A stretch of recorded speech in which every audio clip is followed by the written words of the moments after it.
Blaine, you kind of rocked my world this morning when you walked in and looked at me. And I don't know if you were sitting in here. Blaine said, What'd he say?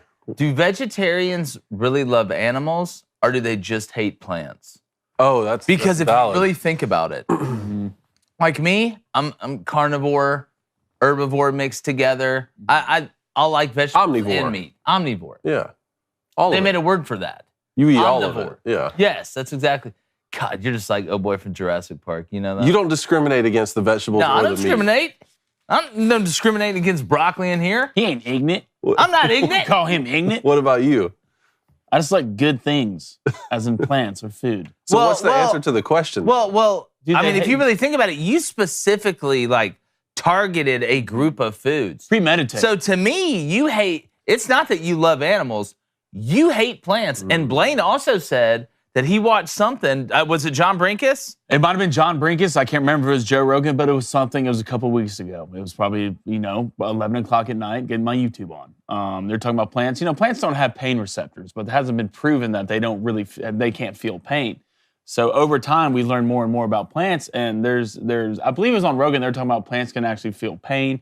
They adapt. No way. And when you go and cut the grass, it's always good to smell that brand new, freshly cut lawn. Yeah. That's actually plants bleeding, right? So you smell that, and apparently Why do you gotta start- why do you starting gotta- to feel. why do you gotta so make it dark like that, what are you though? gonna do? What are you gonna do? You're killing animals not to feel pain, but you learned that the entire time plants feel pain. So you just been mass. Well, look, if plants can feel pain, that's the worst job in the world. Because where are you running? Like at least now, something goes down, somebody wants to cut me with a blade. I can run around. I got a chance. I mean, if I'm a tree, where am I going? Can't go anywhere. What is the wind just gonna blow me? Like this isn't Hogwarts. Ari Gold said it best in Entourage. Even broccoli screams when you rip it from the ground. Yeah. That's what he said. You're on fire. Even broccoli screams when you rip it from the You ground. must have slept good last night. Did you see? I slept good last night. I could see it in your face. Golly, it's going to be a Did you good catch the whole Tuesday. NFL game yesterday, Ken? Huh? Did you stay up for the whole NFL game? I'm gonna be honest with you. Watching the Colts in the first half kind of led me.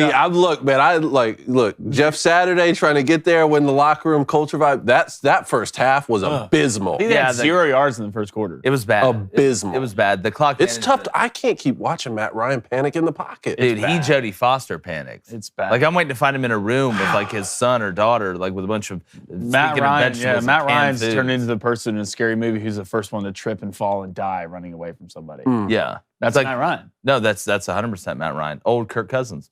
Hugh Freeze is the new head football coach at Auburn. The Steelers beat the Colts in Indianapolis, and the U.S. will face off against Iran in Game 3 of the World Cup, and we better not blow it. I'm Jake Crane, and this is Crane & Company.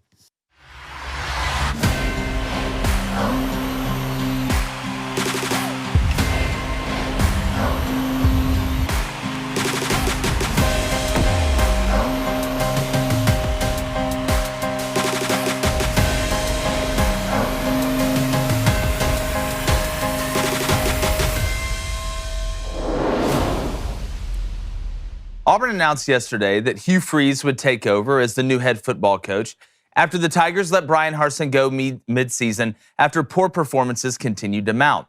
Now, there have been cries that Freeze's past should totally neglect him from being able to get a job like this. And while he isn't perfect, and some people are going to hate him either way, there's a lot of good, I think, that Hugh Freeze has done and could potentially do. He checks off some of the most important boxes. He has SEC head coaching experience. He's won big games in this league. He knows the areas where you can go have success recruiting and where you're wasting your time in the most fertile college football recruiting ground on earth. Now, he also knows what it's like to screw up and screw up big time, which in its own way, while it's one of the hardest lessons, can also be necessary sometimes. Now, to others, that will be irredeemable. But to me, I think it makes him less likely to screw up again. He knows what it can cost him, and he almost never got it back, which also means he's hungry, which means he can't get complacent because he can't afford to. I think it makes him dangerous in a good way, to be quite honest with you. Now, Auburn's a place that can win. We've seen that before. And bringing in someone that will truly love the players for who they are and not what they can produce on the field is the most important ingredient when building a champion. So, Hugh, you got your second chance. Let's see what you do with it. I'm going to bring in David Cohn, former Michigan quarterback, Heisman candidate. Over 6'5". The aliens would take him first. My brother. Or last. Depending on how much room there is in the ship. That's a great point.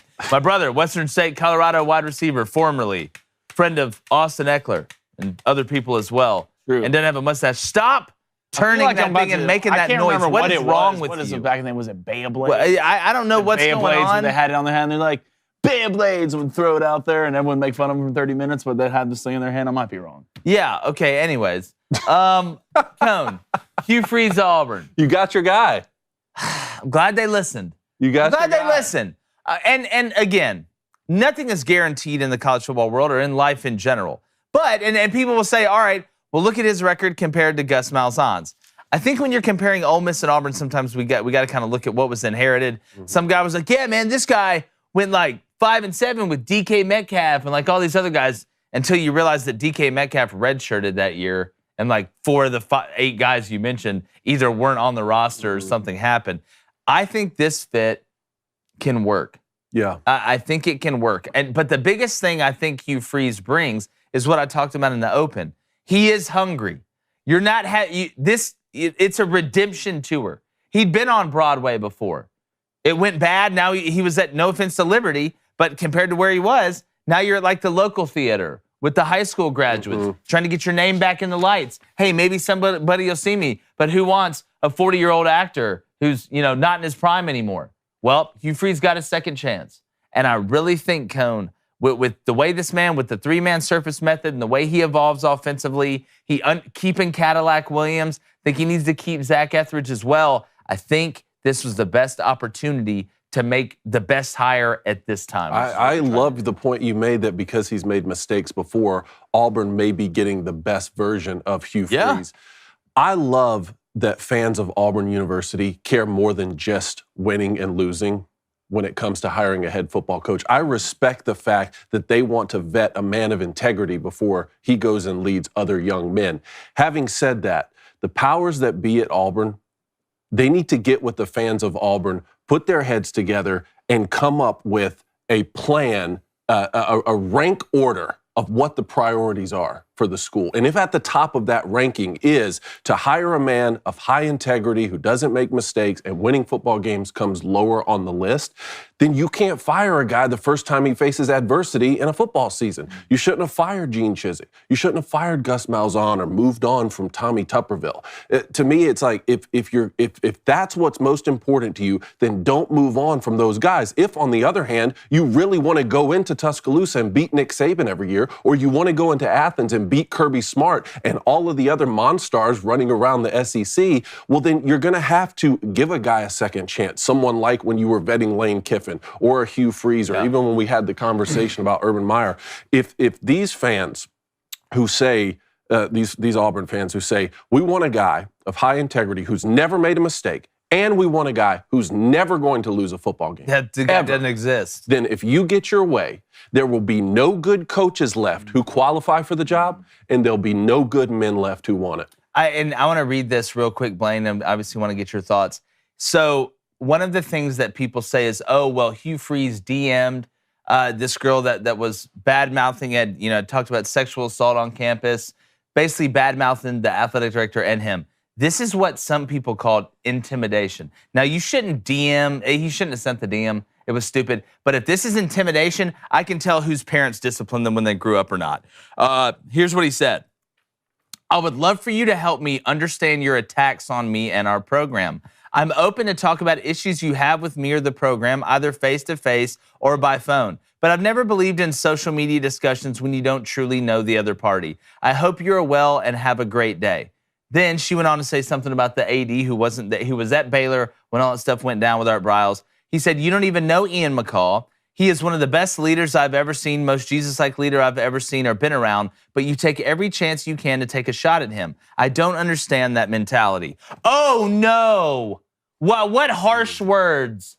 Like, if you think that's intimidating, then you have lived a very privileged life, and good for you. Stupid to DM her, but if you think that's intimidation, it's not.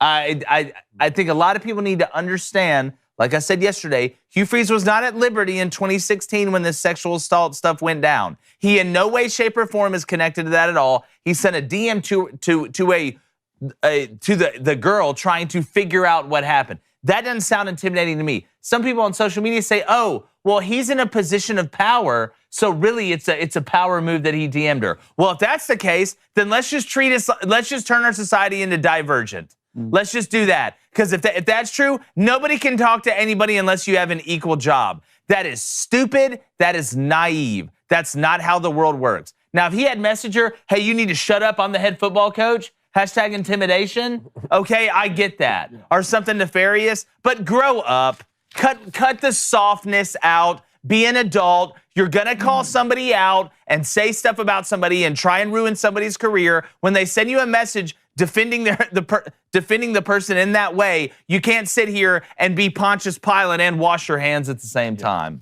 Well, the first thing I would say is this. I'm glad for this. I mean, the administration actually, pulling the trigger on somebody, making a decision. I think if you're an Auburn fan, you have to trust in the new AD that he vetted Hugh Freeze from top to bottom. All right, you got to trust in that. Hugh Freeze, if you never met the guy or only heard things about him through social media, I promise you, do your research. Hugh Freeze is a great guy. All right, he's a hell of a football coach. I do believe in people getting second chances. But if you're the Auburn fan, if you're part of the Auburn family, it's time for us to get together and go in the same direction. Because this Hugh could be the type of guy that take Auburn to the next level. But we just need to make sure to be behind him from the beginning, including fans, players, administration. And I thought the players from Auburn came out and showed a lot of excitement about the Hugh Freeze being the next head coach. They know. The players know. It's a good feeling for me as a fan. One, we made the decision, it's set in stone. And two, we got a guy who, one, can develop the hell out of a quarterback. All right, Liberty won 8 games this year with really not a good quarterback. They beat teams they shouldn't have won. And you've seen Hugh win big games. But now he's at Auburn, who has the resources. Yeah, you got a chance. Finished with the top 20 recruiting class, Hugh did, and you have the want to. So I think we're in the right place right now. And I know there's going to be blowback and people are going to cast stones, especially on social media. It's just the way it is. But right now, we all need to come together because we need to be together from the beginning on this, and we can look back on the end of it. Well, I laugh because it's just like I said with Brian Harsin. When all the people were having protests this summer to keep Brian Harsin's our guy. Like I said, the minute he starts losing, which you knew he would, those people that were at those protests will be the same people, be the first people in line with torches and pitchforks going to the Auburn athletic department to get him fired. A lot of these people you see on social media yesterday saying all these things about Hugh Freeze, the minute it starts going good, they'll be the first people at tumors. Make no mistake, because that's how a lot of people operate nowadays in society. You go with what's popular. That's what you do. You don't formulate your own opinion. You don't do your own research. And if you do your own research and you don't like the guy, fine, we can have that debate. But don't come with broken facts. Because, again, some people don't let facts get in the way of a good narrative. That's interesting that you talk about that, because I like Blaine's point about the AD. I don't know all the facts. I don't know Hugh Freeze personally. I don't know what DMC has sent or hasn't sent. You know why? Because I don't get paid $1 million a year to know. If y'all want to hire me as the AD, best believe I will know. I'll do the vetting. You have to trust you brought John Cohen in for a reason. This is the most important hire he's made in his career. Yeah. His job's on the line. That he did his job to vet this guy to make sure that you're going to get the best version of Hugh Freeze on the planes that you can possibly get. I do want to ask you one question schematically, though, because we've been talking about the fit and all that. How can Hugh Freeze keep from being Gus Malzahn 2.0 on the offensive side of the ball? Yeah, you've got to keep evolving while keeping your identity. That's the hardest thing to do. You want to keep being yourself, but you find ways, because the book keeps going out on you and out on you. Defenses see you and see you and see you. You have to self-scout and be able to adjust without losing who you are. Hugh has had a lot of success with his 3-man surface method. And a lot of offensive coordinators use it now. Basically an RPO, being able to affect the defense 3 different ways at once. Now, he has always been a run-to-pass guy. That's a similarity with Gus. But the thing I like about Hugh is he has evolved his offense not only structurally in the run game by adding things, but when to call things. It's hard to pin him down and say, all right, 2nd and 8, this is what he's going to a lot. He does a good job of adjusting and pitching backwards. I think his play-action game on first down is something that he'll continue to need to evolve. But Hugh is not afraid to evolve and maybe get a little bit exotic and not just line up and run it on first down right up the middle with inside zone, then have some intermediate passing game. But the biggest difference between him and Gus is his passing game is a lot more intricate than Gus's is. Gus's was a pop-up book. Let's be honest. This one, Nicholas Sparks length. It's deeper. It's different. I think it affects down the field differently, but it attacks all three levels. Where did Gus Malzahn really attack? It was either very short or very deep. Hugh Freeze's intermediate passing game, the way he uses the passing game, I think is more intricate. You add the structural changes in the run and his ability to be innovative and evolve with that three-man surface method, keeping his identity. I think that's the difference. Yeah, it was a lot of layers, to his offense. Like an onion. Yeah, which is good to see, which we really haven't had at Auburn in a long time. It's going to be spread, RPO. I mean, that type of offense, but that's what we need. And the one thing Hugh can do is recruit the hell out of receivers. So I can't wait to see what monsters start walking around on the outside. It's going to be interesting. But you meant you talked about best versions earlier. There's a lot of sports books out there, but there's only one best version, and that's our friends over at DraftKings. And if you download the DraftKings Sportsbook app right now and use code BOOSTER, BOOSTER, and place a $5 bet on any NFL team to win their game, you get $150 in free bets if they do. That's right. That's a double win where I'm from. Now, it's only a DraftKings Sportsbook. Use that code BOOSTER. Minimum age and eligibility restrictions apply. See show notes for details. Almost hit a same-game parlay last night for 1,000. Wait, it was the same game? Same game. I did the same game with the Colts. I had Jonathan Taylor anytime touchdown, Najee Harris anytime touchdown. I had the Colts money line. I had Pittsburgh over 1.5 touchdowns. The Colts over 2.5 touchdowns, and each team to score over 13.5 points. The only one I didn't hit was the Colts. If the Colts would have scored and gone for 2 and got it, I would have hit it $10 for 1,000. And then my 7-game college basketball parlay last night, the only team that didn't win is Pacific. All right? So guess what, Pacific? Never forgive you. Almost hit a 19. Never forgive you. You can send me all the coolest things that Pacific has to offer. Water and all type of stuff. And I could care less. I'll never forget. I almost hit a two-player prop parlay for $1,900 yesterday. What was that? It was Najee Harris scoring the first touchdown and Mo Alley Cox scoring. No, but the stepped-up same-game parlays at DraftKings is the best. Also, the boosts, that DraftKings gives you. So, like, anytime I do a parlay, like when we've hit the one for $1,000 the past couple weekends, they've been boosted. So they give you a chance to opt in. And all right, I'm doing a parlay. See 6-teamer can win $500. All of a sudden, it's a 50% boost. It's sitting at 1,000. That's one of the best things about DraftKings too. It's the boost. Well, despite me not saying nice things about Matt Ryan earlier, he did hit my pick for me. He outthrew Kenny Pickett in yards. Needed it by 15. Did you think that was going to happen after the first? After the first, he had 30 in the first half. Woo! 30 passing yards. What does Jackie Schaefer say? Against all odds. Woo! Woo! Woo! Woo! Ashley Schaefer, BMW. Ashley Schaefer, you come on down to Ashley Schaefer, BMW. What do you got, Blaine? All right, let's go to Jake. Let's go to Justin Decker. All right, it says, as an Auburn man, I'll love to hire. The ones that don't and bring up the past are the same ones sitting in the front row of the church of the Highlands come Sunday talking about how holy they are. Yeah. Oh, look, it's amazing. Highlands, Justin, I love it. Yeah, you love to see it. Highlands, rise up. All right, let's go to Mike RFF Lifestyle. What's up, Mike? He says, hashtag Guys Crane & Company. He says, over the next 5 years, will Freeze make Auburn hot, lukewarm, or ice cold? All right. I think they could be hot, man. Look, Hugh can win. Are you saying that because you're an Auburn fan? You can win. No, I've been saying this about Hugh Freeze going on a year and a half. I said this about Hugh Freeze when Scott Frost got fired. Yeah, you did say that. Who Nebraska should hire. So I'm riding with it. All right, I'm dancing with the one that brought me. That's how I was raised. I woke up like this. What else? Remember, hey, if you want to donate, we'll ask your question quicker, but go over to Daily Wire Plus, become a member. Yeah, we got a question here from Jake. He says, who's going to be the next Liberty head coach? Deion Sanders, because his name just gets thrown out for every single job. I would not be shocked if they went a younger coach route. If I'm reaching out to Jim Leonard, and if I'm looking at that job, Hugh Freeze just made $5 million a year. This isn't going to work at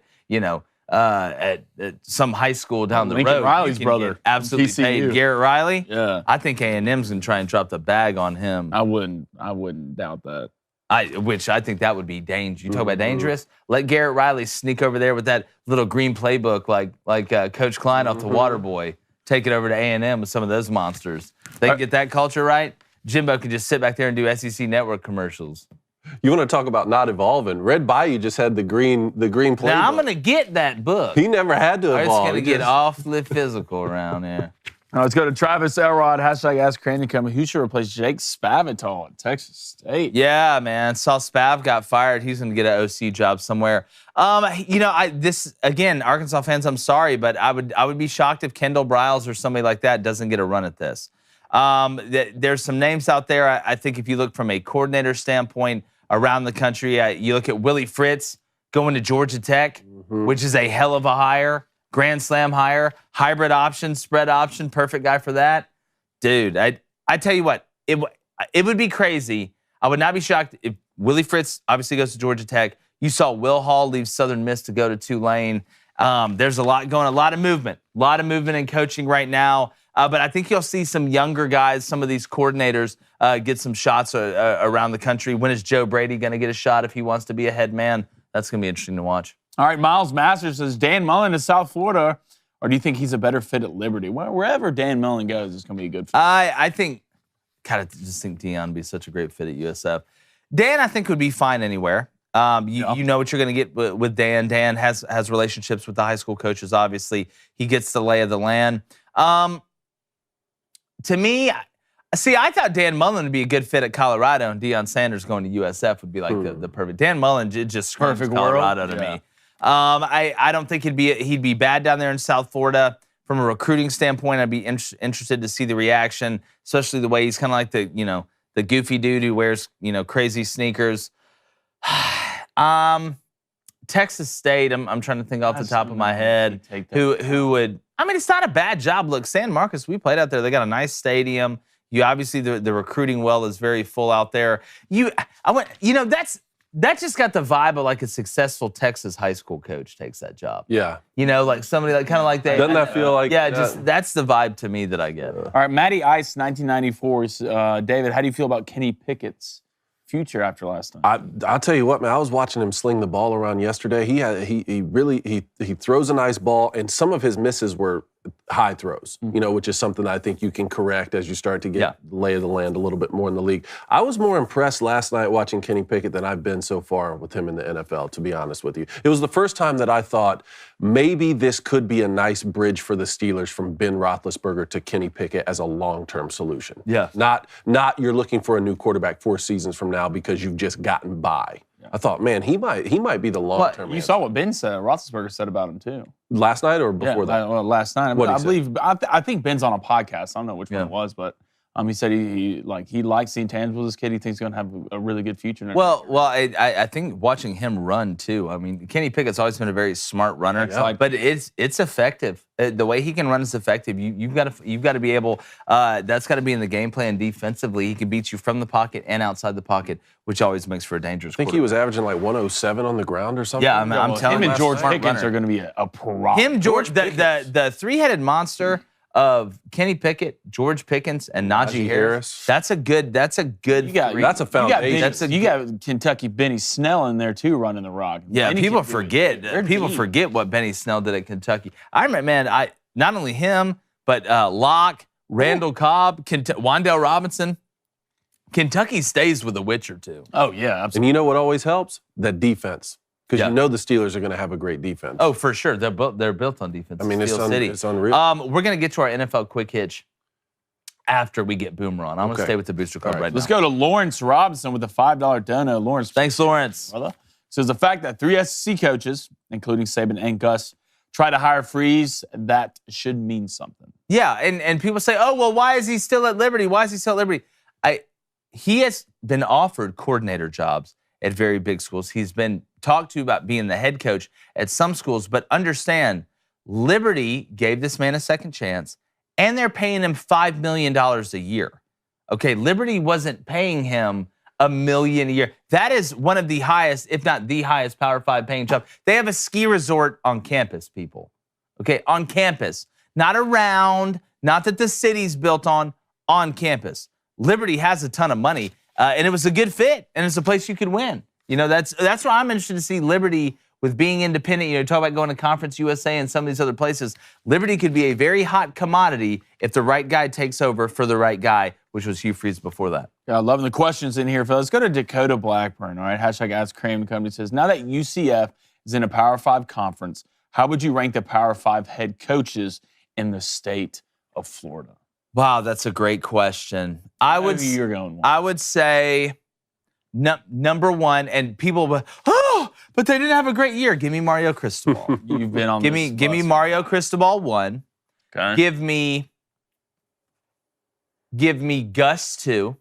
Give me Gus 2. Give me Mike Norvell 3. Give me Billy Napier. I need to see more from Billy. I think the potential's there. You'll know I've been big on Billy Napier. Give me Billy Napier 4. And, God, USF right now hadn't named a coach. Let's go USF 5. Yeah, I'd say USF 5. And I think I'm being nice with Gus at 2. I'm going to have to go with Mike Norvell 1 after this season. Let's go. I mean, he was on the hot seat. Okay. I know people will push back against the It was Mario the first winning Cristobal season at FSU since when? 16? Yeah. 17? Something like that? 2? I'd go Mike Norvell. Yeah. I'd go. I think Mario Cristobal is going to do just fine, man. I think Mario Cristobal. I think people are like, they're going to take their punt. They're going to punch now, but just look at those offensive linemen that are coming. That's what I look at. You want to talk about projecting a team? You can have these wide receivers, which Miami's going to have those. You can have running backs. I'm looking at those big fellas up front on the offensive line. I'm looking at the big fellas on the defensive line and who you got rushing the passer. Because if you can protect the quarterback and you can rush the passer, you win a lot of games in this sport, buddy. All right, let's go to Nick Watson. #AskCrane. He says, who is number 5 in the college football playoff rankings tonight? Alabama or Ohio? That's the question. Yeah, I think it's going to be Ohio State. I think it's going to be Ohio State. Again, you look at that 89% chance to make the playoff. Now, that was before TCU and them played, so I'm sure it may have went down a little bit. But again, I just don't see a world. And as good as Alabama looked against Auburn, Auburn's a 5-6 team. I don't see a world in which Georgia wins, in which Michigan beats Purdue, in which, let's say, one of TCU or USC loses, that Bama gets in over Ohio State. Is Bama a bet? If they play on a neutral site, which team would I take? I'd probably take Bama, honestly. Now, the spread on that game, I don't know what it'd be, maybe close to a pick 'em. Probably take the over, to be honest with you. But I feel like Ohio State, with your one loss to the number 2 team in the country, even though it was a beatdown at home, the 2 losses for Alabama, you both didn't win your division or play in your conference championship game. I think that one loss compared to those 2 losses, just it outweighs it. The question to me becomes, David, what happens if TCU and USC lose? Then are both do they keep TCU out and put Alabama in? Do they put a team in USC that would, if they do lose, have lost to Utah twice?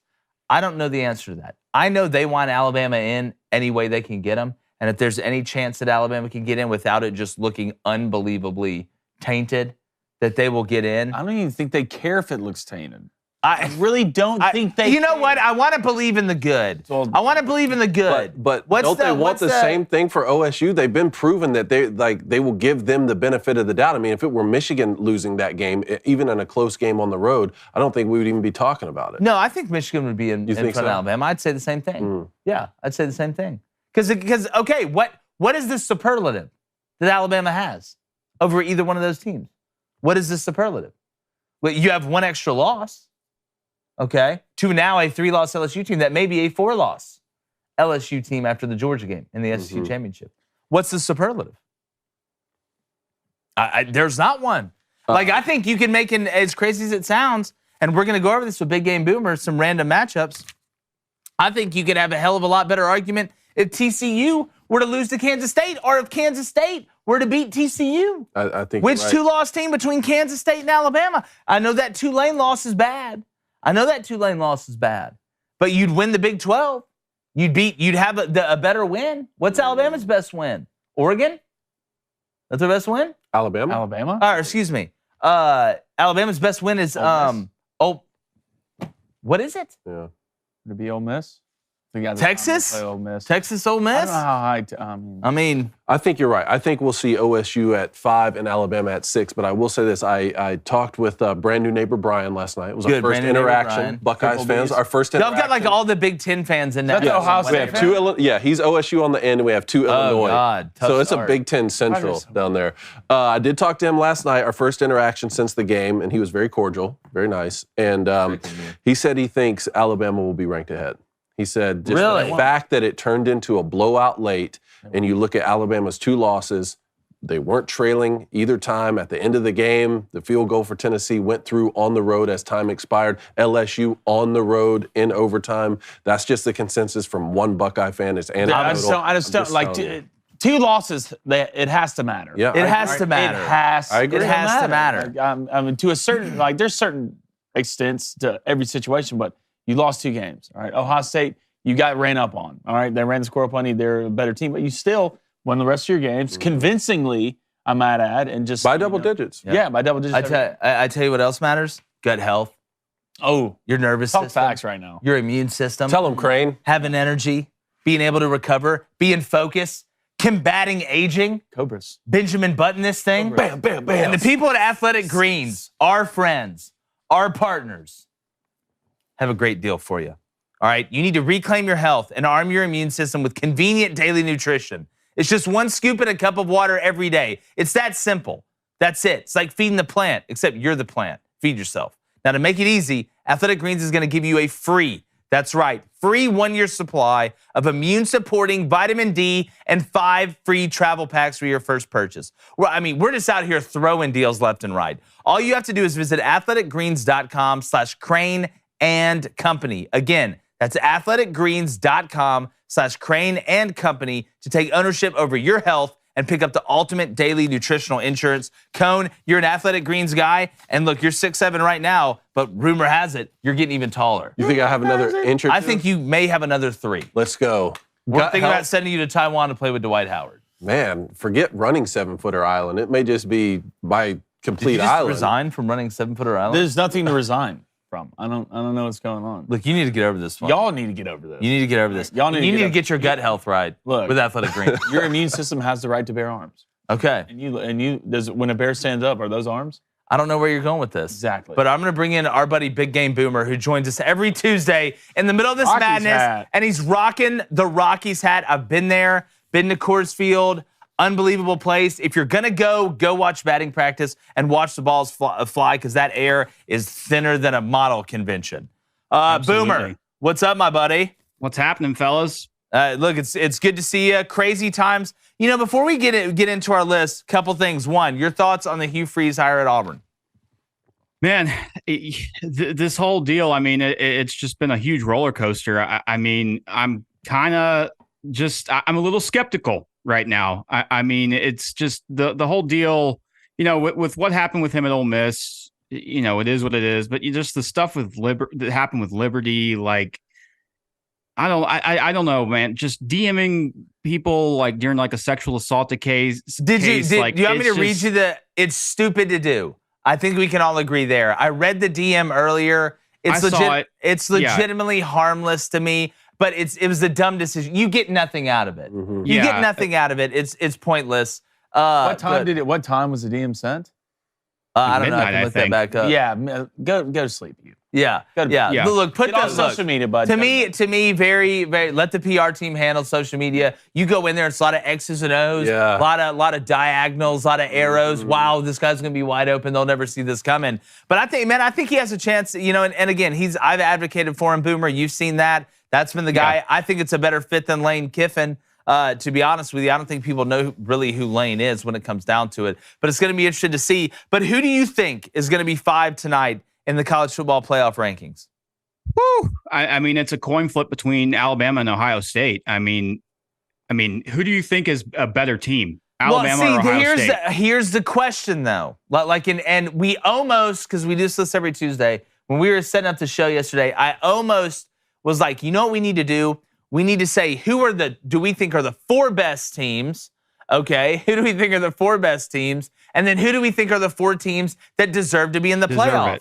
Because those are two different arguments. As crazy and stupid as that sounds, you wish it would just be as easy as these are the 4 best teams. But like Blaine was saying earlier, Bama has 2 losses. What's their best win? Texas? Ole Miss? Ole Miss. Like, Texas, look at Ohio State. While their schedule, it hadn't been the greatest schedule of all time, you do have better wins, and you only have 1 loss, and that's a better loss than either one of the Alabama losses. and neither one of you won your division. Neither one of you are playing in the conference championship. I don't see it, but I do see your 50 most dysfunctional college fan bases, so that's pretty funny. It's so, I mean, you have to, I mean, Auburn is just, it's a train wreck that you have to keep watching because it's so entertaining. Well, it's funny because Auburn will win big and then something catastrophic will happen. It's like this cycle. It's like just like civilization. Like, hey, it's good. It's going good. It's going good. All right, we got to start over. Oh, it's going good again. That's kind of what it's like. You have a fan base that's just so emotionally invested into a program that it's almost unhealthy. But that's what makes it different. I think that's why Auburn's kind of gotten out of been able to win big, because when you care so much that it's unhealthy, sometimes it's healthy. That's the difference. All right, but Coney, you want to ask any questions? No, go ahead with our list. Yeah. All right, here's what we decided to do. In honor of the 4 best teams and then the 4 teams that deserve to be in the Final Four, we decided to give you some random matchups of the mashup of the top 8 teams, basically, and how these teams would do on a neutral site. Okay, Boomer, let's go. Let's start with you first. Alabama and USC. Excuse me. I see you have Bama winning here. Yep. I mean, I think it'd be a typical Lincoln Riley matchup against an SEC school in the college football playoff. I think that they would struggle. I mean, USC's defense, I mean, they are great at creating turnovers, but I mean, let's face it, their strength of schedule is not that tough. So I think Bama would win here. Yeah, so we have the same thing. If you look at ours, we have Alabama. I think we're exactly aligned on this. Are we exactly the same? Yeah, I think we're exactly the same. This shows you we're not telling each other what to pick or who to pick. We want honest reactions here. But when we were coming together with this, us 3, Blaine, you had USC beating Alabama on a neutral site. You can see, let's go ahead and darken out USC there. We have Alabama winning. But Blaine, you were the pushback here. You have USC beating Alabama on a neutral field. I don't think we can all sit here and just super confidently say that Bama would win this game. One, I mean, look at the guys that USC have on offense. Absolute star power. Playmakers. Bama's defense haven't been the same all year, especially the DB position. What are they doing in big games? A lot of mistakes, a lot of penalties, and you will get pushed to the limit by this offense. And I know this USC defense haven't been phenomenal or haven't had the best schedule. They've gave up a lot of yards on the ground, but so has Bama's defense. And the one thing kind of difference from Bama's defense to USC's defense is USC's defense get turnovers when it matters. They get stops when it matters. So I think it'd come down to it. One, I'd take the over in this game for sure, but I think it'd come down to a one-possession game late in the fourth quarter, and I think USC's offense either makes a play or their defense either makes a play, because I feel like Bryce Young and Caleb Williams can so much cancel themselves out by the way they would play. I think this would almost be exactly like the Alabama-Tennessee game, except the Alabama would find a way at the end to win it because it's not on the road. I don't think you'd see as many procedure penalties that put Alabama back, but I think this would have Alabama-Tennessee written all over. That's a good comp. I like that. I think this would be the best game on the slate and could feature the last 2 Heisman Trophy winners if Caleb Williams goes on to win the trophy. So I like the Tennessee game comp right there. I think that after watching Southern Cal, the way they played UCLA was interesting because that was a physical UCLA team that could run the ball with Zach Charbonnet. USC found a way to get stops. Man, I would take Alabama late in the game to figure out. It's hard for me to bet against Bryce Young when it matters. Well, I was always in the same boat. As crazy as that sounds, though, guys, Stetson Bennett is going to most likely finish his career with more national championships than Bryce Young. Think about that. That's wild. Think about that. Now, we got Georgia and Ohio State here. We both picked Georgia, Boomer. How close were you to picking Ohio State here? What do you think the difference is in this Georgia-Ohio State game? By the way, in the comments, tell us who you think wins. I was not close at all to thinking Ohio State could beat Georgia. I mean, I think Georgia would play them pretty similar to how they played Tennessee, which is shut down the deep ball and, force them to throw the intermediate passing game. And I mean, I just don't think that game would be close at all. We saw Michigan, Ohio State. I said beforehand, I thought Ohio State was a soft, not a very physical football team. We saw it happen when they played against Michigan. Georgia physical, then Michigan. So I think it would be a rout. Yeah, I think the physicality of Georgia cones too much, even though I do think C.J. Stroud and them with Marvin Harrison Jr. and JNS when he's healthy, and Igbuka and those guys would score some points. I just think Georgia's too physical. The success that Georgia's secondary had against Tennessee's wide receivers and Hendon Hooker, I mean, there wasn't an open wide receiver that entire game. I know Tennessee played on the road. I know there was 8 false start penalties, and it's tough to go win in between the hedges, but that was not the difference to me in that game. It was Georgia's ability to just suffocate that elite wide receiver core and that offense for Tennessee.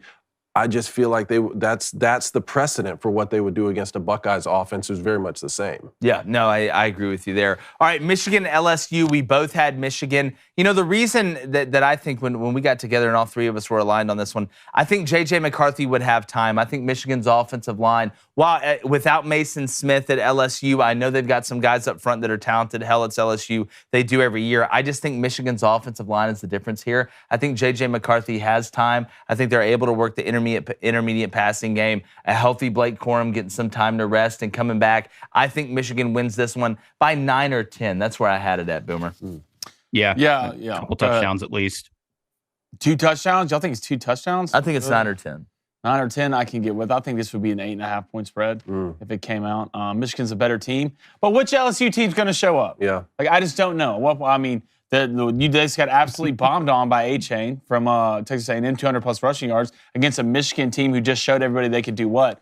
Hell, if they have to, they can air it out, but also absolutely ran through. So had over 200 rushing yards against a good Ohio State team. So I feel like Michigan wins, but I don't know which Jaden Daniels is going to show up. I would be very interested to see what type of game Jaden Daniels would have against a Michigan defense. They haven't faced a lot of dual-threat quarterbacks, and as great as C.J. Stroud is, he's not a running quarterback. No. I think Jaden Daniels would have success against that Michigan defense, but not enough to win the football game. I think this would be a 31 to 21 type game. That's kind of the vibe. Maybe a 31-20 type game. I think Jaden Daniels would be able to be effective. The question is, how effective down the field passing will he be able to be? That was the difference for LSU in this offense, really starting to grow. All right, Boomer, last one. TCU and Clemson. DJU again. I'm going to come on here and say it. You know what was funny to me?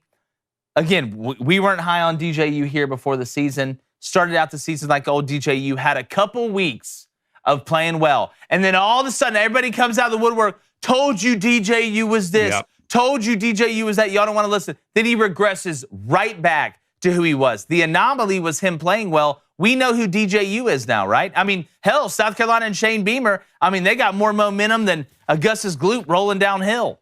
Yeah. He was like 8 for 28. 8 for 29. Like 9, 8 like for 29. Less than 100 yards passing. Come on. You want to blame Brandon Streeter? It's just, I think he's not who people thought he was 2 years ago during the COVID year. He's just not that good of a quarterback.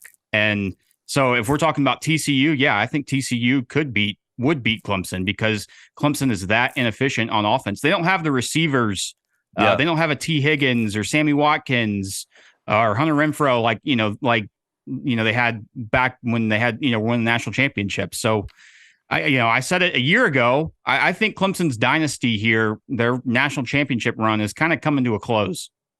Well, look, we've seen some vacuums created in other conferences. Now, typically that's because some teams are leaving, but it will be interesting to see Clemson and North Carolina, even though they both do have 2 losses. They both look to be out of the playoff pretty much. That's going to be a heck of a matchup. But Boomer, as always, man, great stuff. Tell everybody where they can find your work, and we're going to be doing that Instagram collab with our list, which we're perfectly aligned on. So we're going to see where, if people think we're wrong, at least we're all going to be wrong together. Like I used to tell my DBs, if we're all wrong, we're all right.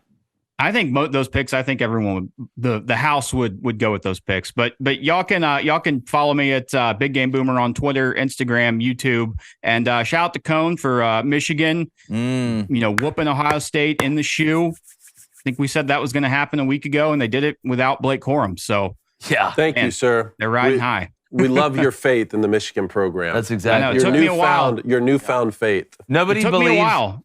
The 2 people that believe in Wolverine the most, David Cone and Professor X. And Big Game Boomer. And I expect you to say no negative comments in the offseason. No, so no We'll negative see. mention. We'll see. We'll see what happens. Harbaugh also may go to the blame- NFL. It's just Blame like, the leader. you'd think I just rooted for Ohio State my entire life. Sitting over here just hitting Ted Lasso, hitting believe. Right above me from he Michigan. did say it. It's No recorded. credit. He Like, did hey, say here's the keychain. Get out. It's like Jonah Hill says in Superbad. People don't forget. I think that's what made the difference. Yeah. honestly. No, without a Third doubt. grade. Boomer, we appreciate you, my friend. All right, y'all. Take it easy. All right, let's get to the Booster Club, and then we're going to get to NFL Quick Hitch. All right, let's go to Travis Elrod, hashtag Ask Cranico. What are the 3 schools where the boosters have the most control? Texas, Boom. Say it. Auburn, Yep. A&M? A&M. That's it. Boom. There it is. Those are the 3. Please show me. Point on the doll where I'm wrong. Hold on, someone gave me a compliment, so let me read this. Oh, yeah, go ahead. Fisherman Clay says, Blaine doesn't get enough credit. Screaming it for Wow. All right. Always multitasking and saying neither here nor there. Then all of a sudden, boom, dropping bombs and propelling the troops. Fisherman Clay, what you want? Some merch? Yeah.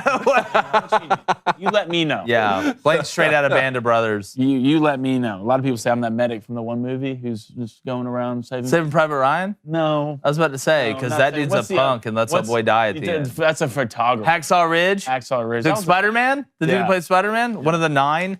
Let's go to M. Hutton. If a 2-loss Clemson who might win their conference is out, then a 2-loss Bama who cannot win their conference has to be out as well. Again- Need to be consistent. Yeah, well, that's what I'm saying. That's what I'm saying. 100%. I'm with you. You got to keep it what? Steady. Gotta keep. Come on now, fit it. All right, let's go to Fisherman Clay again. He says, "Yo, it's a compliment for everybody." Really? Says, "Yo, gentlemen of the chairs. Yeah, what's up?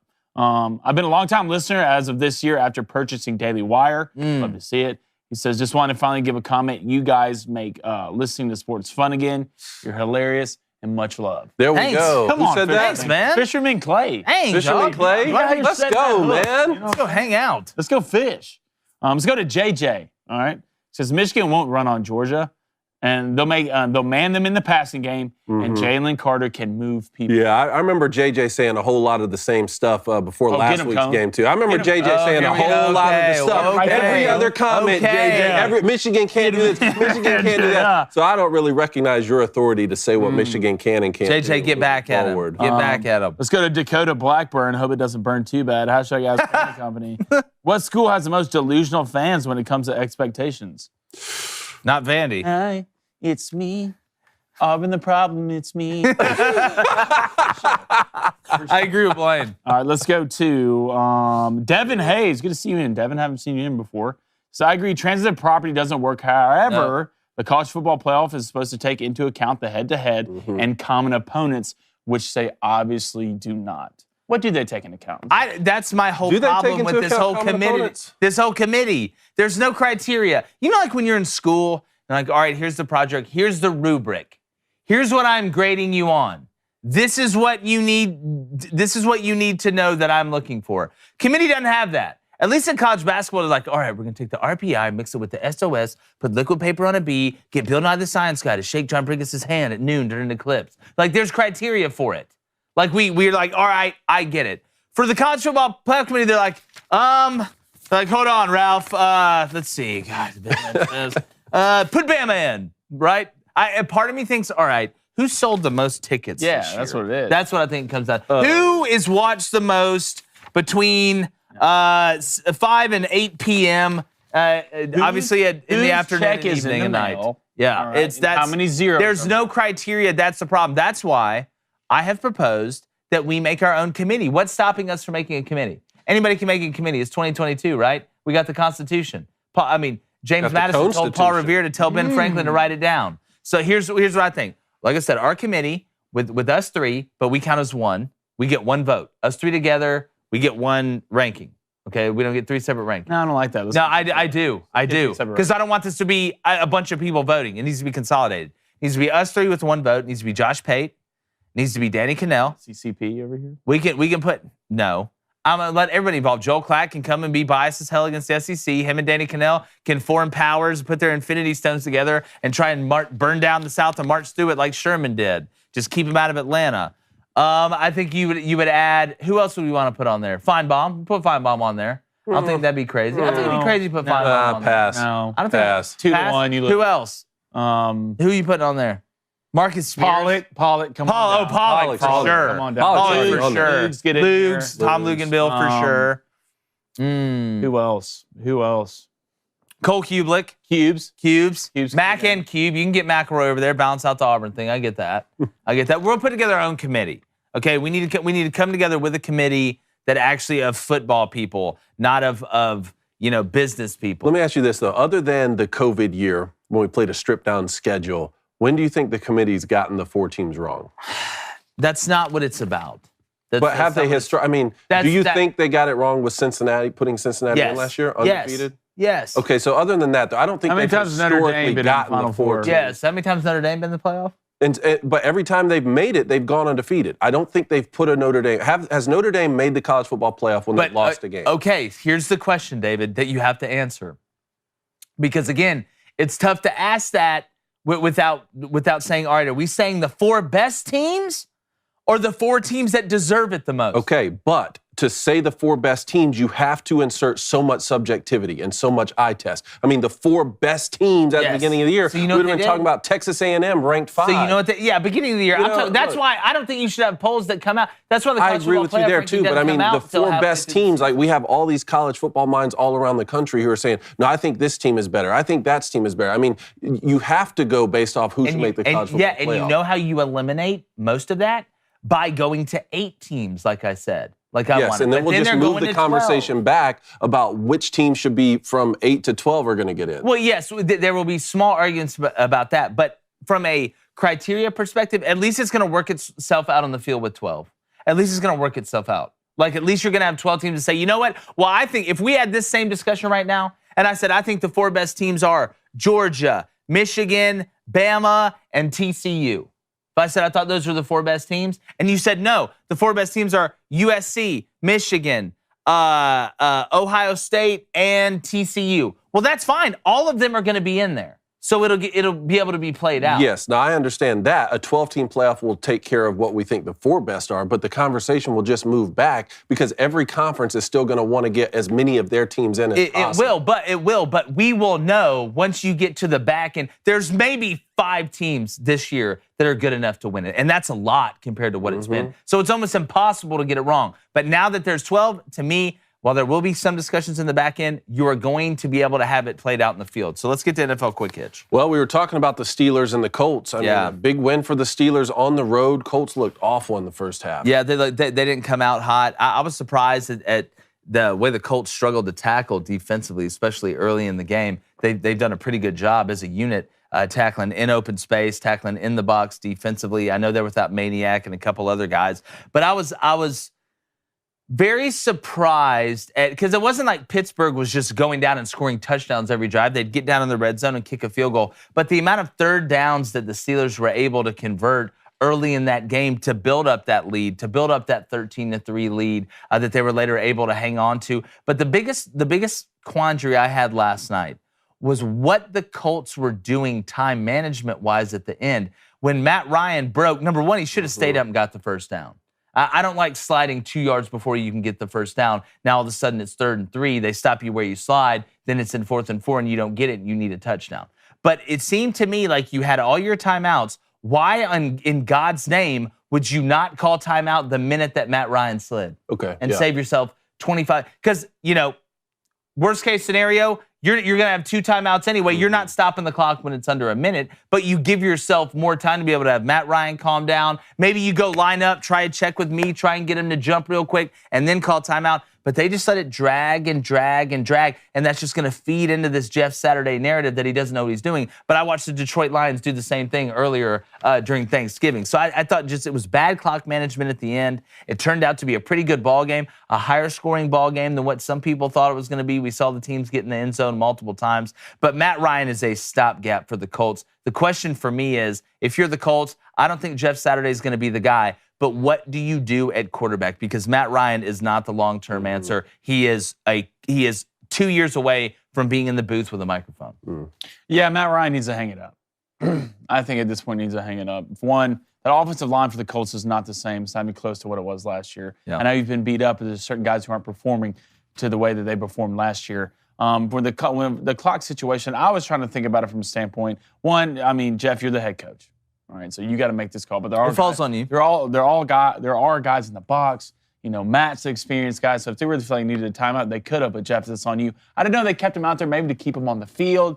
Matt just broke like a 20-yard run. They've been moving the ball pretty quickly down the field. Maybe the defense was tired and get a quick runoff. I can see that, but still, you see where the Colts can go, and I think it can be in a good place if they get a quarterback and the offensive line plays better with the talent they have. I do think Jeff Saturday is going to be the head coach of this team. You think really do? I really do. I think so. I think they still got some games left on the season. I like the way they came out in the second half and played after that terrible first half. All right, and that's a lot about what? Coaching. I get that. That's going to be a lot tougher sell. I understand the stopgap approach to Jeff Saturday, having walked those halls for 12 years. I know, being the interim head coach. The full-time coach, that's going to be a lot tougher sell, especially if we start to see more and more mistakes like this. If there were 2 timeouts, I think I could get on board with maybe you trying to save those. You're trying to get that first down. But when you have all 3 timeouts, I was a little bit surprised in that situation. Matt Ryan, great career, man. Number 3 out of Boston College. Should have ran the ball in the second half. A few plays away from winning the Super Bowl. Should have ran the ball. I think if I'm the quarterback, I am running the ball in the second half of that game. I'm sorry, Coach Shanahan. This is the NFL. I'm checking to a run. You take me out. Yeah. Take me out. It's just, I don't know if he realized what he was getting into. He thought the offensive line was going to be Everyone did. When he came over there. Because he's panicking in the pocket. I mean, he doesn't have any time to throw. Neither does Tom Brady, and he's getting the ball out of his hands quicker. Yeah. So you can't just drop back, hold the ball constantly, and then expect to break the pocket when you're Matt Ryan. Very true. 38 years old or something. It's bad. Bad right now. It is bad. Next one, Deshaun Watson. Talking about NFL quarterbacks. Hey! The Browns go to Houston this weekend. How do you guys feel about this? Man, I wish Jacoby Brissett was playing better, man. I know they won last game. I wish I could sit up here and talk about the Browns being like 8-3 or 9-3. Talking about what they're paying Deshaun all this money. I guess they got to start him, but Jacoby's playing well. Look, Deshaun Watson coming back against the Texans in Week 11. It's a setup. All right, this is a viewership play by the NFL. We all knew it. We said that when it happened. You know, I'm all for redemption. We talk about the Hugh Freeze thing. But with Deshaun Watson, the jury's still out to me. It's such a weird thing. Kind of literally, right? Yeah, it almost literally is. I wish Jacoby Brissett would be playing better so he could be the guy. But part of me, again, I'm a people person. I want people to do well. I want if somebody's screwed up for them to be able to have a chance to redeem themselves. I hope Deshaun has changed. Again, I'm an innocent until proven guilty guy. I know they settled. You can think what you want, but I believe in our laws and the way we do it. So I think we're the greatest country in the world. But man, you just hope this story has a happy ending. How did I know a pun was going to be in there somewhere? Because you've known me for a long time. One, good to see Deshaun back. Playing football after everything. Weird. I'll never look at you the same. I'll never have respect for you or trust you or in any type of way. But, I do believe in redemption. So hopefully you don't play that well because I don't know who picked you up in fantasy. So we'll see. Yeah. So you're not coming in here in a Deshaun Watson jersey?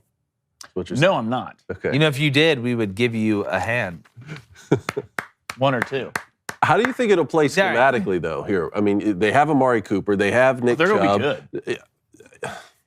They're going to be good. I don't know. I saw Deshaun in the preseason. Looked like he forgot a little bit. I think it's gonna take some time. Deshaun will be fine, but getting back to that NFL speed, you're going to see some overthrows that safeties intercept. For sure. You may see a drop snap or two. But, it's a lot of the little things. It's checking the protections. It's a lot of the small things that go along with it that get into the routine that help you manage the game because all quarterbacks are game managers. If you're not a game manager, you're not a quarterback. It's like saying a pitcher, oh, well, he's just a game manager. Well, yeah. The thing about it is Deshaun Watson can't fix the defense. So unless you're going to go over there and put him at safety, which I don't know, he'd be a pretty handsy safety. Yeah. You know what I mean? But he's not going to fix the defense. And the Browns are sitting at 4-7 right now. They're third place in the AFC North behind the Ravens at 7-4 and the Bengals at 7-4. If it were the NFC, maybe they could make a push. Man, if it was the AFC, Jacoby Brissett to the Colts? But the AFC. That's where it came Welcome from. back. Isn't that where it came from? Backstreet's back. All right. Yeah. All right, Aaron Rodgers. Hey, Jordan Love came in the other day, went 6 for 9, 113. I mean, is Aaron Rodgers going to finish out this season, Blaine? What's the No, leave. Leave. I'm out. If I'm Aaron Rodgers, I'm Should out. have been out, I'm to be out. honest. I'm out. After the way these What do photos you are mean drafted, out? What do you mean out? I'm out. I want to go somewhere else. Get me out of here. Raiders. He just signed a new contract. No, get me outta here. He just signed Get a me new outta here. contract. Raiders. No, the Raiders. Get me That's out of That's here. going to make things so much better. Devontae, hello, new phone. Who this? Same guy, though. New phone, but same guy. I'm dead. Jordan Love, it's going to be cool for like 2 weeks. All right, that's what's going to be good. He's going to start making mistakes. Don't believe it. If I'm Aaron, I'm done. I'm done with Green Bay. I'm done with it. them. Maybe Green Bay's done with him. Well, Good. good. Good. Enjoy eating cheese Good. and being lame. Hey, you watch your mouth. I will not. No, you will I not will talk about not. the Packers. What's like wrong that. with Green Bay? If they're done with Aaron, I'm done with y'all. No, like all the people that are like, oh, they need to bench Aaron. He sucks now. I'm like, Green Bay is like I'm that not a one. Green here's Bay what, you know what fan. I'm I'm an Aaron doing? Rodgers You know what I'm fan. doing? You know what I'm doing? If I'm the Giants or somebody over here, I'm New York, and I'm, look, Zach Wilson, maybe we don't believe. Maybe you couldn't ride with the fear. Why is Mike White hanging out with your mom? They got, Mike White hanging out with your Mike mom? White Goodman. Mike White Goodman. Mm-hmm. I'm a New York team. Why would I not want to say, Aaron, look, you used to playing in cold weather. Why don't you come up here to the Big Apple? Like Look, we let's got be all the honest. fake meats and Let's be honest. and suffocated kumquat wraps honest that here, guys. you could ever eat. Let's be honest. All right? What? There's a place Green Bay doesn't like. Say New Orleans. No, I know where he's going to say. That, they San Francisco. no. San Francisco. I can Go see that, home. yeah. Go I can see home. that's, he might go home. Hey, with CMC. He might go home, boys. yeah, there's an NFL team out there that's got the talent on both sides to win a Super Bowl.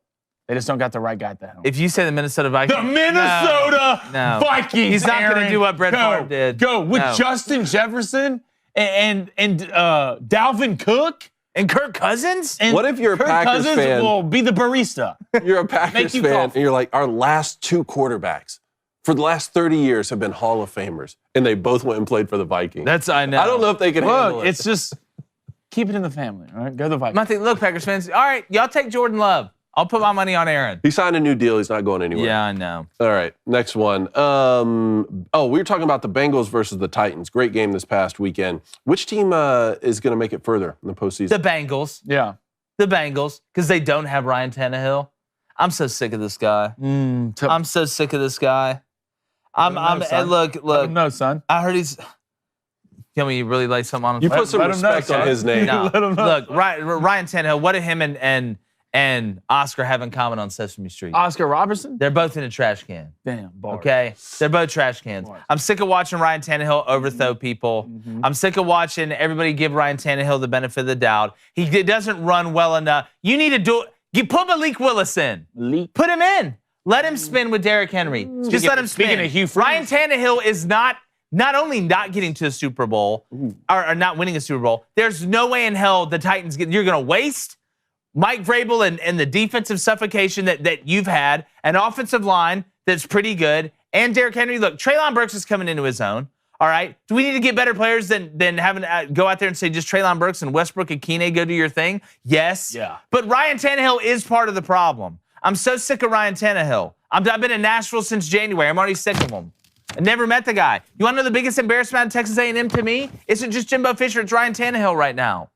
Okay, we talk about mid. We talk about Kirk Cousins is mid, and some people said that Tua was mid, Tua's and not. this guy's Tua? mid, Who and said that guy's mid. Tua's- I'm talking about when Tua's hurt. When Tua always. kept getting hurt, which even I said, I mean, he's a liability. I mean, watch the way the dude falls. But Ryan Tannehill is not a good quarterback.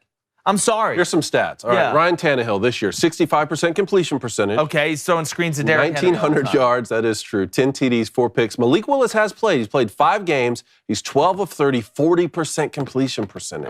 I mean, come on, man. I'll tell you what, though, Derrick Henry's 2 for 2 with a 100% completion. Well, we know who's There it playing is. quarterback. There you go. There it is. No, but I'm just telling you, and I want to make sure I separate this. I'm not saying that Ryan Tannehill is the worst quarterback in the league. What I'm saying is the Titans, I will look down the barrel of this camera, the Titans will never play in a Super Bowl or win a Super Bowl with Ryan Tannehill at quarterback. There it is.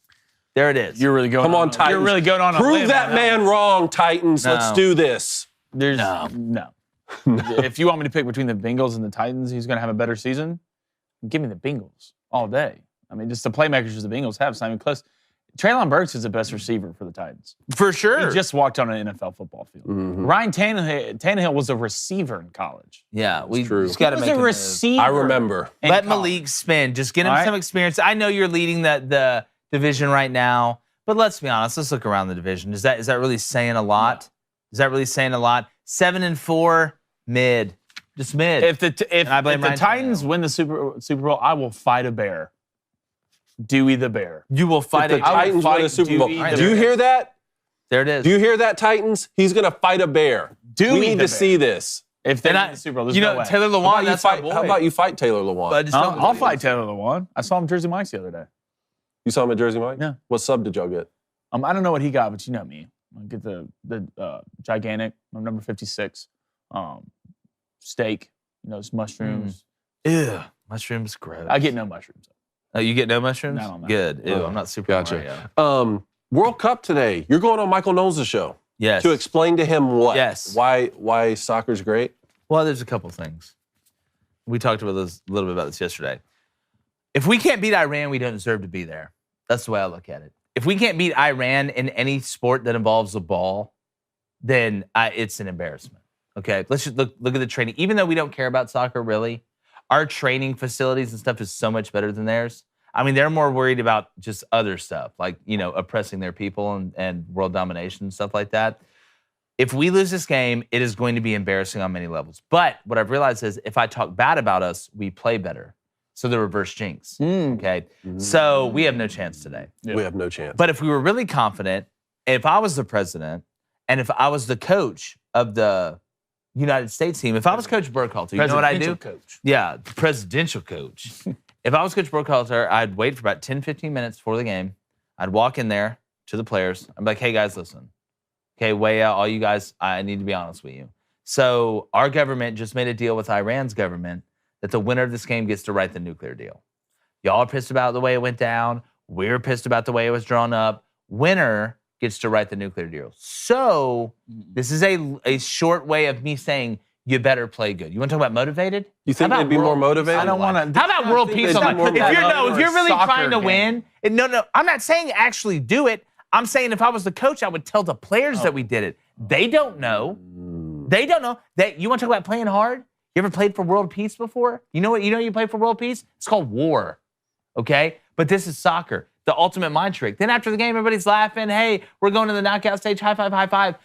Yeah, we weren't going to do that because y'all really aren't that good. So that's how I would approach it if I was Coach Burkhalter. Will we win? Who knows? It's soccer. But I'm like Blaine. If we lose, Biden should probably be impeached. Yep, I agree. Forget winning and losing. What about tie? No, That seems to happen all the time in soccer. Tie or lose. I'm fine with that. Remember That's we tie or tied lose. England? Joe. That's a loss to me. Joe, pack your stuff. Me too. Yeah. Yeah. Tie or lose for the USA. You're Joe, out. Pack your stuff. You're out. We need you in my office to bring me your playbook. That's exactly All right. right, that's what we need. That's exactly. After all this, this reporter from there thinks he can come out and just say whatever he wants to the American soccer players. Yeah. You're talking about. First of all, buddy, watch your tone. What did Yeah. he say? All right, no, he wants to come out. He's like, well, if you're going to say the name of our country, make sure you say it right. I'm going to say it how I want to say it. Yeah, how about I If say you it got how a I problem wanna with say it, it? we can take this outside. Hey, no one's gonna and criticize I will our whip soccer your team ass but in us. public, in soccer, also Yeah. physically Yeah. and mentally. And second of all, don't ask me questions. Ask me about the soccer match. All right? Yeah. Don't ask me about my country. Worry about your own country. All right. Worry about your own country, and then we'll get to that. Where If was you this got a problem reporter with from? it, we got a problem with it. Hashtag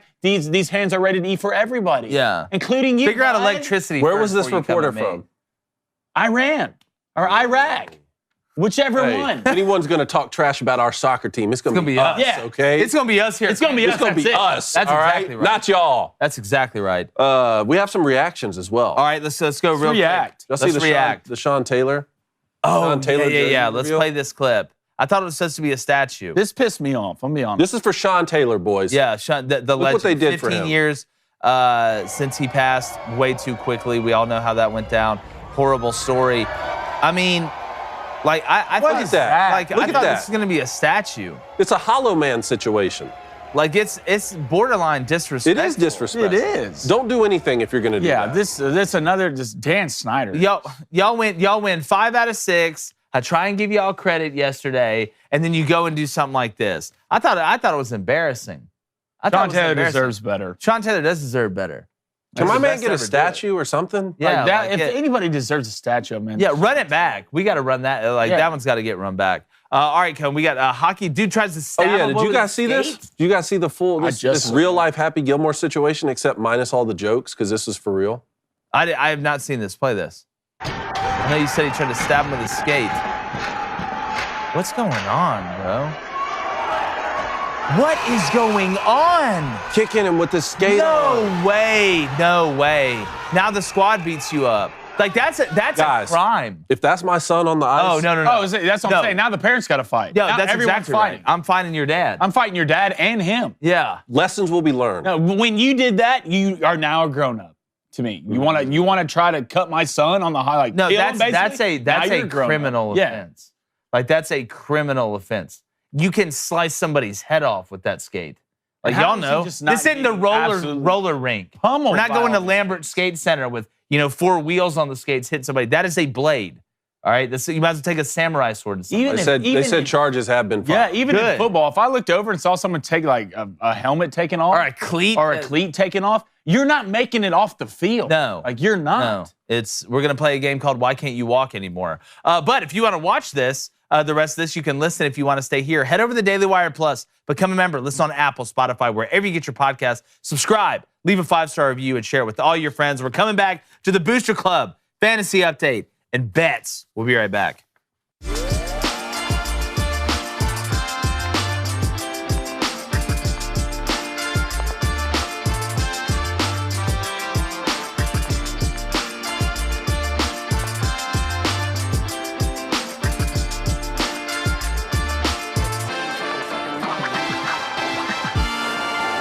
Hey, what's up? It's the oldest football in the world that I'm holding. Blaine, what's going on in the Booster Club? Yeah, Booster Club. Let's go to Ryan Gade, $5 donation. He says, Big 12's refs suck and are the worst of any conference.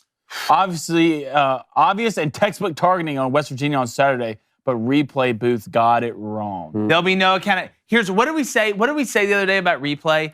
I want to see. I want the names and I want to see the replay guy.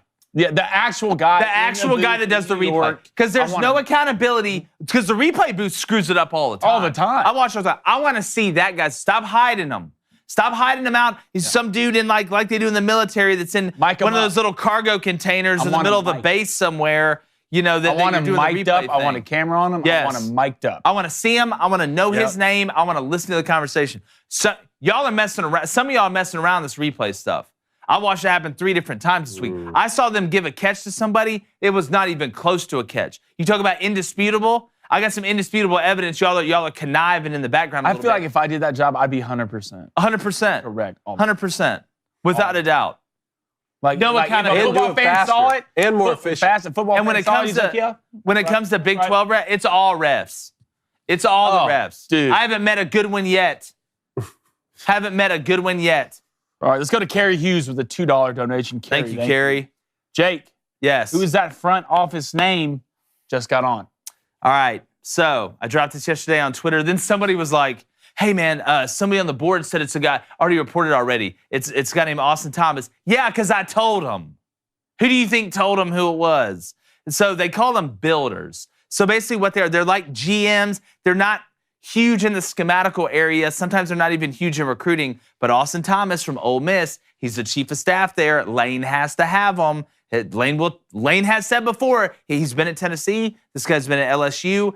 Little Birdie told me he wants to join Hugh Freeze's staff at Auburn. So guess what? I was the one who told him. So that's who reported it. That was funny. In your face. Yes. All right, the King Raikou, $20 donation. What a name. Wow. Yeah, I like Says, that. guys, your thoughts. Vols have had a harder strength of schedule and head-to-head victory over Bama. So how's it fair to be ranked lower when they had the same record? Head-to-head has to matter most of the time, or why even play? Yes. Thoughts? I agree. I'm with you. I'm with you 100%. I agree with that. Well, do you think anything with the Hendon Hooker being out now has That will. That will, but it shouldn't. It shouldn't. That will, but it shouldn't. It shouldn't, but it will. It's the South Carolina loss. I mean, that was an absolute beatdown. So I don't think it's tough when you've beaten Alabama for them to be ranked ahead of you. I think the bigger argument was for LSU because Tennessee beat LSU just as badly on the road in Baton Rouge, and had LSU taken care of business against Texas A&M, Tennessee would have been able to say the same thing. We have the same amount of losses, except we have the head-to-head, and we beat you in your place. Well, if you're Tennessee right now, you are sick about that South Carolina game because if TCU or USC lose, I think Tennessee would have been that fourth team in over Ohio State because that loss would have been earlier in the year. I think they would have bumped them up. I think you would see Tennessee at 5 this week, or even with one loss until a conference championship's won by USC or TCU. Tennessee would have been the next in line, or maybe already in that fourth spot. And that lone loss would have been to the number 1 team in the country. That's exactly right. But on the road, when you give on the road, 63 to South Carolina, it's done. Unacceptable. Let's go to Sister Riggs. I'm always here for the Kirk Cousins page. She says Kirk Cousins is dead to me. Good, Sister. Oh, by the way, Riggs. did you see who won the Booster Club Fantasy Football League? Yours truly. That's 1-0 on the year for fantasy leagues. What are you talking about? I won the Booster Club Fantasy League. How's it over? That's not over. It is over. It is over. It is over. The Booster Club Fantasy I won it. You didn't even draft. First off, how dare you? Second off, you're right. Third off, truth. Are you looking it up right now? Yeah, look it up. I won. Hold on. God, man. Why does y'all season end already? That's weird. All right, let's You're go. in it too. Am I really? I haven't literally looked at one. What do you? Hold on. Sister Riggs is in first. Wait, no. Look at the playoff bracket. Jake Crane. Look at the playoff bracket. Go to matchup. Figuring it out over here, guys. Go to matchup. Who you playing? I won. What are you talking about? Wait, maybe I was looking at something wrong. I saw a picture where I You didn't win. Okay, anything. read the next Shut up. the middle of the You didn't win. season. David next won, one. not you. No. Let's go to Texas Ed, hashtag Ask Crane & Co. If a team is blown out in the playoff, does that team deserve to be in the playoff in the first place? Well, I mean, look, it's one game. I think it depends on the team and the resume. Again, there's sometimes where you play and you just get blown out because you didn't play well.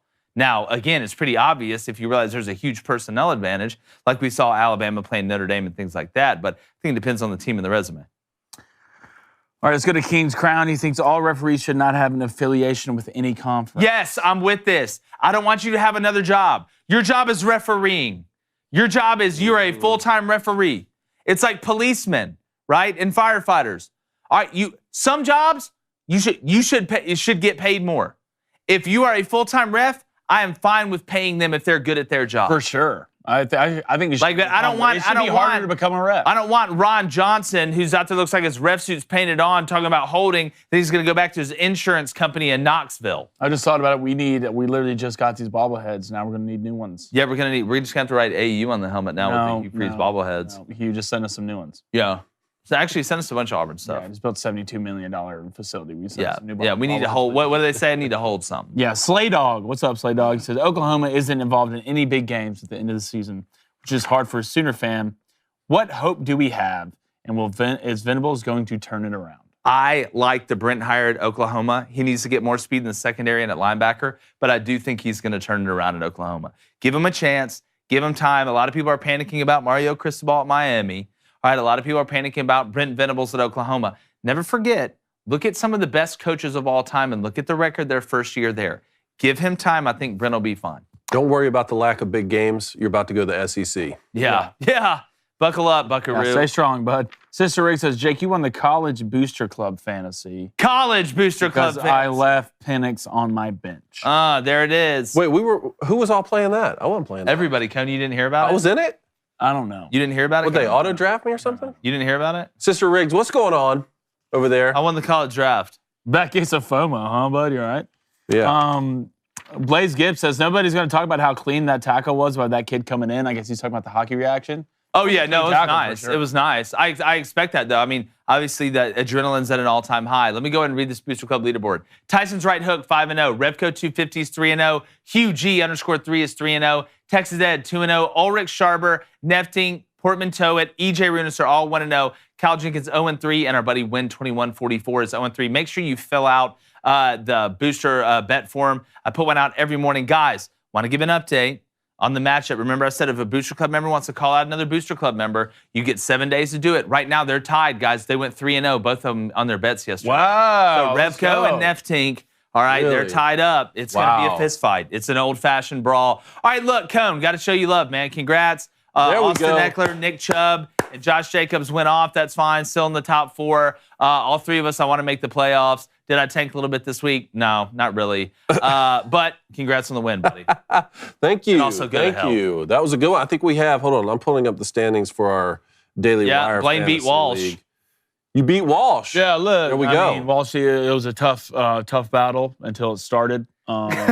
It wasn't close. It's nothing. I'm not surprised by this. You're probably not either. But good win. Needed this. I got Morning Wire coming up. Let's go ahead and go back to back right here.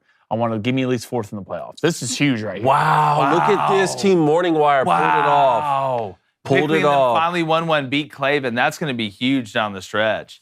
That's going to be huge. That's going gonna to be big. Right now, does that put Walsh in the lead to go to the WNBA game? Yes, it does. Right Wow, now. Knowles beat Shapiro? Look at this, man. There was, All right, it was so here's the upset standings. city. Look at Ben it. Shapiro, 8-4. Jake, myself, Blaine, Clavin, Knowles, all 7-5. Wow. Morning Wire, 3-9. And Sweet Baby Gang, Matt Walsh, 2-10. So I'm in second, technically. You are in second with points scored, yes. How many points I got scored? You have 1644. Woohoo! Josh Heupel in this thing. I am behind you at 1621. Oh, wow. And, yep. What are the matchups this week? If I make the playoffs, this is the greatest fantasy coaching job ever. No, you were already supposed to make the playoffs. You already You said said you you drafted. no. I I wanna hear drafted this better tonight. than everyone. Cooper I'm better at Kupp's fantasy than basically everyone. a paraplegic now. We're Like, gonna see. half my team hasn't played the entire year, and your boy's still sitting Wow. at 4th. Look at Picked up Zeke, drafted Hop late just in case. Look at me now, a chance. Oh, a man. whisper in the wind. Who is it? It's me. So I'm playing a whisper in the wind. All right, well- I'm playing Shapiro this week. Ooh, can you feel it? Blaine, Tension in the air right now? Blaine, you're I know I playing. You're playing Team Morning Wire. Congrats, Jake. You're playing Knowles, Oh, man, I got Knowles. and then Clavin and Matt Walsh. Can there be playoff berths locked up this week? Are we getting to that point? I think it's We have a homepage so you Ben can see could all probably- this. I don't know. I think Ben probably can lock it up with a win. No, You know what? I don't need know. to go Ben ahead lost and- last week. I need to just go ahead and step up for the team here and knock Ben off this week. So You got- And get yeah, us that's all. right. no one. I don't think. Get us all to 8-5. So, well, yeah, it wouldn't be all of it. It'd be about 2 or 3 of us. Well, you could move. Well, yeah, between you and Knowles. So only one of y'all can move to 8-5. Blaine can move to 8-5 with a win over Team Morning Wire. If I beat Ben Shapiro, that moves us both to 8-5. And then Clavin would have to beat Matt Walsh. So I've got Knowles. If I beat Knowles, that makes him 7-6. Yes. Wow, I might it's a need a fist slide. fight. I know. I might need a slide. All right, I'm out of the bets. A little stack or something. Yeah. I'm out of the bets. Me too. for It's this fun, one. guys. But I'm gonna go ahead and read mine. Let me grab. I got my parlay. David, now. I think you deserve Right, this month. Chair. Big Michigan win. You know, It has been your month. Deserve It really has been your month. You're running We away go with and it. get what we earn, okay? Okay. I think you deserve it. Here's what I'm going. I'm going anything. USA money line in the soccer game because at this point, whatever, I'll Paul Revere this thing. Give me a horse. Here, the Iranians are coming. Not super worried about it. All right, here's my parlay. Davidson's college basketball. Davidson money line. Maryland, Louisville over 135. God, Louisville's been an absolute disaster so far in the Kenny Payne era. Charleston money line at home against Old Dominion. Miami, Ohio, American, Illinois, San Diego State all money line. Give me the under 151 for Georgia Tech and Iowa. And then give me over 129.5 Virginia at Michigan. We're going to see. If I do hit it, it's plus 30 units, which could make it Oh, where? really still not super interesting for me here at the end. But Cone, what do you got? You're 47-42. Your son is 47-42. Blaine's 42-47, Ew. but is up in units. Yes, big push here tonight. I'm going college basketball, boys. I also want some action in the Virginia-Michigan game. Virginia, number 3 in the nation, undefeated right now. They're scoring 78 points a game, giving up 57 a game. That's good. Michigan, on the other hand, is giving up 70 points a game on defense, but they're scoring 78. I'm going to take the over in this game at 129.5. All right, that's at minus 115. Then a little 4-game college basketball parlay tonight. I need them all to win. Maryland, Illinois, Baylor, and San Diego State. That's at minus 127. What do you got, Blaine? All right. Let's. Need a big night. I'm going to go put a little faith in the USA soccer team. All Okay. right. Give me USA. It's going to be a 4-leg parlay. Give USA money line, the over at 1.5 goals. Christian Pulisic with to have one or more shots on target, and Josh Sargent anytime goal scorer. Okay. All right, so I'm doing that. What's And that? What are those? That's at plus 560. Ooh. And then I'm going to take the over in the New York Knicks Detroit Pistons games at 222.5.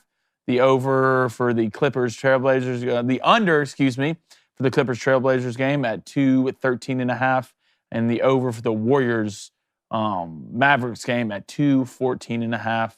That's going to be a 3-leg parlay, and that's coming in at plus 340. Well, Baby Cone's going Penguins money line at minus 120 and the USA to win at plus 100. Today's the 29th, right? Today's It is, 29th. We got one more day. Hi. It's not too late. Never too late. You can always go all out tomorrow. Can always go. Yeah. What? All right, Blame Booster Club. All right, let's go. Cody Nason, 95. He says, when even is the WNBA season? Cody, nobody knows. Yeah, we're just at some point they're gonna have a season and we're gonna send Matt there. Let's go to see what we got in here. At some point, they're going to have a season, and we're going to send him there. That's the truth. That's exactly how it's gonna go down. All right, let's go to Slay Dog. Says, seems to me like all football coaches are a little bit like politicians, a little bit weird, sort of narcissistic, and actually really brilliant. Yeah, there is some similarities. I always say that, in really any business, if you get high enough into it, you need to be a good politician. I mean, being college football, hell, look at the way that recruiting goes and things like that. You got to know how to talk, know the way you operate around boosters and how to fundraise, and obviously working with the media. There's a lot of politician in it. Sister Rick says, Blaine and Cone, I'm pretty sure y'all were invited to play Booster Club College Fantasy, but only 8 of us actually played. Including me. I don't remember. You guys should I be don't ashamed remember of that. yourself. I kind of am. I Yeah. don't remember. I'm not ashamed. I don't I remember. kind of am. Well, I'm ashamed of you. Well, I'm ashamed of you. My phone didn't Okay. ring. Well, all right. Let's go to Blaze Gibbs. What a name. There's some NFL teams right now that could use that kid who tackled him in the hockey. Yeah, I think there's some NFL teams that could use somebody who can play some offense. Let's This go- has been the most boring NFL offensive year I've seen in a while. And I'm a defensive guy. That's the scary part. Josiah Delgado. Totally butchered that, but that's fine. I don't even think that Auburn hired the best coach during this cycle. Who do you think was the best coach? That's it. I mean, That's the real that's question. the thing about it is like, I don't like, there's not, first of all, there's not unlimited options out there, No. obviously. This ain't And Golden no one's Corral, perfect. man. Kind of what you brought up earlier in the show today, Dave. Like, we wanted some guy to come down from the sky Yeah. and just land. Like, he woke, he's never committed a sin in his life. He's just perfect. He's just the best guy, Auburn guy, never lost a game. He's 400. Yeah, it's that person doesn't exist. Beat Saban 6 times. Just sometimes you just To me, I think but- it's like maybe, and again, I've never been a girl before, but I would think it's like what little girls think they're gonna grow up and marry, like Prince Charming. Like, he's perfect, he's unbelievably good looking, he's unbelievably smart and successful. He always makes the right decisions even when it isn't popular. Yeah, that guy doesn't exist. No, it's serious because I think Auburn is suffering through that no one's good enough for my daughter phase. Yes, I think no that's one's good enough exactly for what my it daughter is. syndrome. We're thinking everything. Have high standards. I love having high standards. It's not the Notebook. This isn't a Nicholas Sparks book. Sometimes know. we got to get into real life. But if it's character above football or character above winning, then I don't want to see you fire a man when he goes 5-7. You're going to need to sit through a couple 6-6 seasons. back to back. I'm with it. I'm with it. Poll. Oh, do vegetarians Mm. hate plants or love animals? Look, Cone, you go first this there's time. different people. Everyone's an individual. I can't speak for every single vegetarian, but as far Just as answer the poll, Speak for them, David. David. they hate plants. They hate plants. Even broccoli screams when you rip it Percent? At from what? the ground. Percent? At what? At what percent? 60%. I'm going to say they love animals because I think the Booster Club has given them the benefit of the doubt. I'm going to say they love animals at 54%. All right, do vegetarians hate plants or love animals? Hate plants, 64. Woo! Wow. Woo, the Booster Love Club. animals, A lot of steak eaters in there. 36. Man, I tried to. Why am I over here defending? But, Reed, my fiance's. Oh yeah, guys, I don't know if we brought this. Pescatarian. I don't know if You we can brought read this You can up. read minds. Ratchet said, I saw this the other day. Miggy announced his retirement.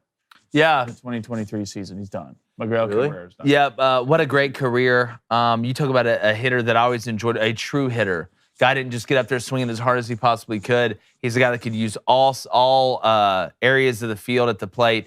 Great career. Always enjoyed watching Miggy play, and it's going to be sad to see him gone, but you're seeing kind of a new era a little bit. Hopefully the Tigers can get off the schneid. Yeah. Miguel Cabrera, 3,088 hits, 507 home runs, 607 doubles, 1,847 RBIs in a 20-year career. It's a hell of a day at the park, my friend. Man. Congratulations. But Real quick. Cody Nason, man, tell you it's his brother's 30th birthday today. Happy birthday. Happy birthday, man. Appreciate R.I.P. everything you your do, Cody. 20s. Yeah, Cody, we really appreciate you and our buddy Ben.